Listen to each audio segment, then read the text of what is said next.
Okay, so 2005, you moved to LA. And I guess on the first day, you meet Aaron McGruder. Wow.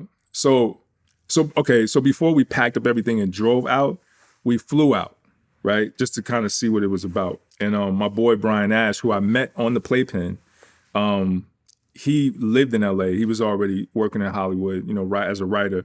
And so he was like, yo, you can come out, see what it's like. He said, it was a Saturday when I flew in, and he was Jewish. So he's like, yo, I'm not doing nothing. We're not driving. So you can just take the car, you and your wife.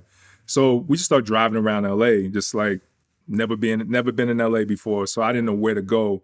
But I saw Melrose Street, and I knew Melrose Street from Melrose Place, the TV show. So I was like, let's go down Melrose. So we turned down Melrose. Maybe 5 seconds later, I see this little black guy walking down the sidewalk with a red T-shirt on with Huey on it. Mind you, on the plane, on the flight to LA, I was reading an interview in Comics Journal about Aaron McGruder. It was a whole story about him. I was just like, I remember thinking, I was already a fan of the comic strip, but I remember thinking to myself, like, yo, I would really like to meet this dude. And I swear to you, first day in LA, driving down Melrose, we see him, I hop out the car, and I basically just start harassing him. Like, I'm like, yo, I do what you do. I mean, I'm not getting paid for it yet, but like, I draw and I write and I'm trying to do my thing, da-da-da-da-da. And I told him I was, working on the Playpen for Rockefeller. And, he listened to me and we exchanged information. And then he set up a meeting. And we had lunch, and the lunch lasted like 2-3 hours. You know what I'm saying? We just hit it off. Like we just instantly connected. It was just one of those things. And so he hired me to help him on a comic strip. There was no TV show at the time. Mm-hmm. So I was just working on a comic strip. And so we were just like banging that out. And then finally the show got picked up, and then, I made the transition into the show. Okay, so let's talk about the Boondocks for a second. So the Boondocks started as a comic strip in 1996. This is before you guys met. This is 9 years before, essentially. It started on a website called hitlist.com, which is not even around anymore. Mm-hmm. It was one of the early music, I guess, websites. Then it got published in the University of Maryland newspaper. Aaron was getting $30 a strip back then. Yeah. Then by 99, it got syndicated in a whole bunch of newspapers. Right. And it got picked up in the Source magazine at some point. That's how I got introduced to the Boondocks. I was like, wow, because I was a regular Source reader at the time. Me too. And, it was like, oh, wow, this is really good. And I was already a fan of the comic strip. So in terms of the history of it, in 2003, Jennifer Singh took over the artwork? Yeah. Okay. Yeah. So, because I guess Aaron was saying that he felt he was a better writer than an artist. Yeah. Yeah. And she, I think the biggest problem with her was there was a time zone difference. I can't remember where she was living, but doing the comic strip, it may seem like it's easy to do a joke a day, right? But it's not. You know what I'm saying? And so there'd be many days where like Aaron and I are just like spending hours even just trying to come up with something. And eventually we got help from Yamara Taylor, who was one of the writers on the Boondocks. She also started to help, because it was a lot. We were balancing the show and the strip at the same time. But Jen, I think that the biggest problem with her was, you know what I mean? Like there's times where Aaron would hit me 3 o'clock in the morning, 5 o'clock in the morning, 7 o'clock, and like, yo, here's a week's worth of strips. Now they have to be drawn and into the syndicate in 2 hours or some shit like that. like that's the kind, because, what people don't realize is that typically with most comic strip artists, they would turn in a strip a day, right? But Aaron had been late turning the comic strip in from the beginning of his deal, right? So we always got the strip in hours before the actual cutoff of actually making the print to paper. So you can imagine the amount of pressure and stress, so like in the beginning, he would give me a week's worth of strips, and I would have like sometimes 30, 40 minutes to quickly do all of them and get them to the syndicate.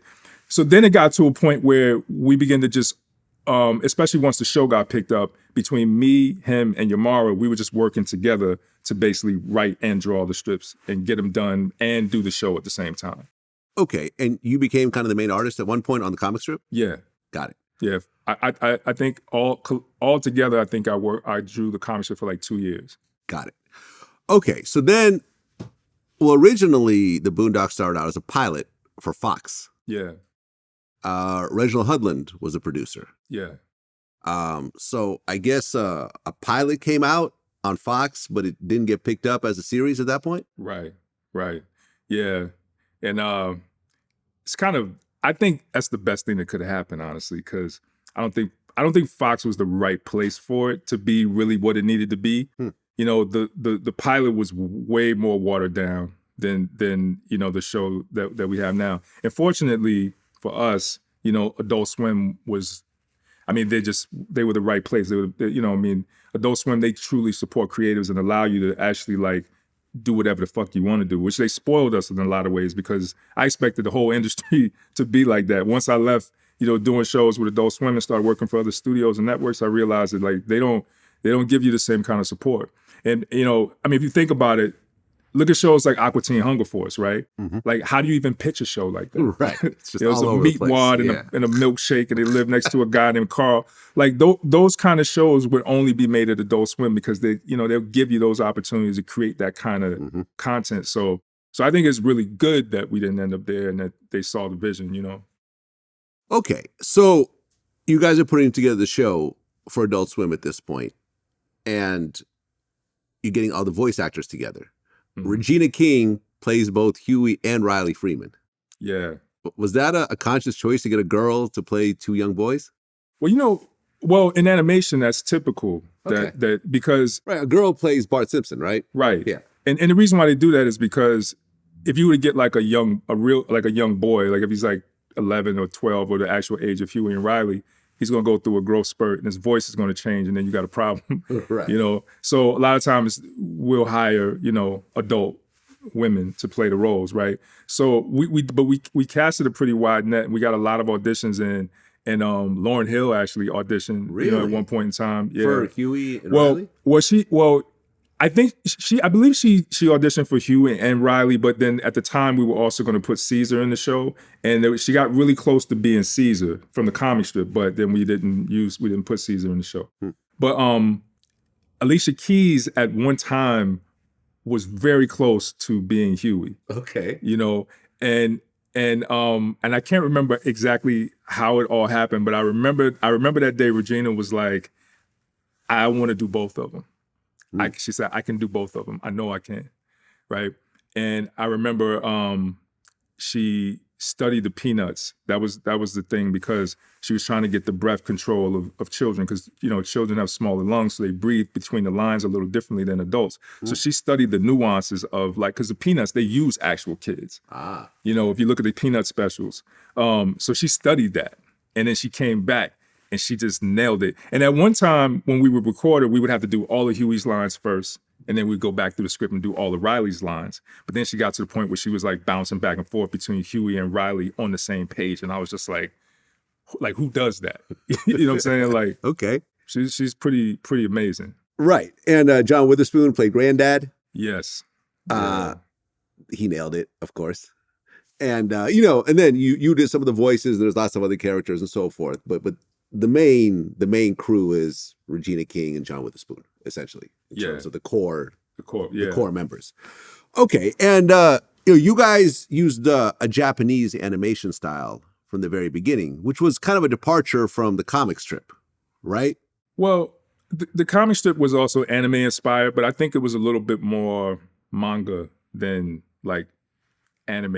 You know what I mean? Like it was a more like simplified comic strip version of anime, but it was definitely anime inspired, you know? Right, because I remember there was an interview I read where, well, originally you guys went with a Japanese company, the first season, then you moved on to a Korean company, right, for the rest of the seasons. And I guess there's a lot of stuff is lost in translation. So, for example, the Korean animators didn't understand why Huey never smiled. Right. They would draw him smiling, and you guys would be like, no, we don't want that. And they're like, how come we don't want him to smile? So you guys were like, Malcolm X. And they were like, oh, okay. Yeah. So you guys basically want him to be Malcolm X. Right. There you go.